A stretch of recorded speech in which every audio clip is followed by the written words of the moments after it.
Welcome to Supathya. Today we are going to see how to make mixed fruit wheat Rava Kesari. Now let us look at the ingredients.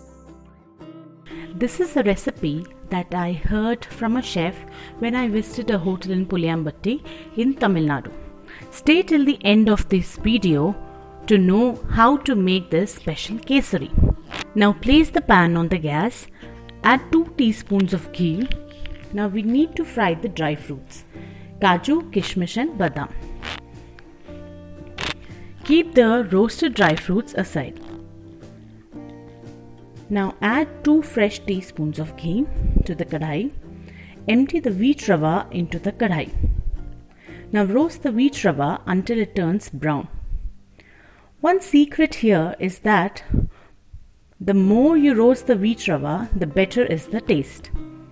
But ensure you don't burn it and do it on low flame. Now add 2 cups of water till the rava is immersed and mix well.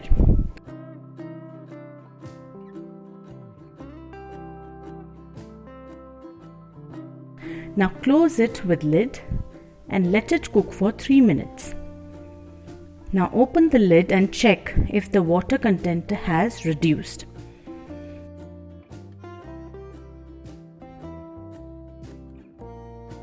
Now add 1.5 cups of jaggery.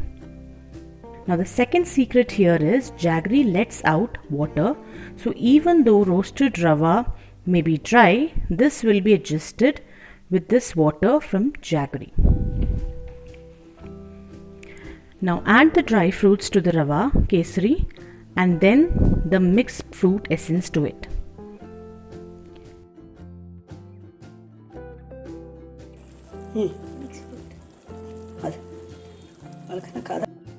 To give it an exotic look, add some tutti frutti to it. Voila! Our wheat rava kesari is ready.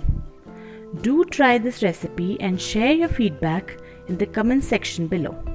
Until the next recipe, it's bye from us at Supathya.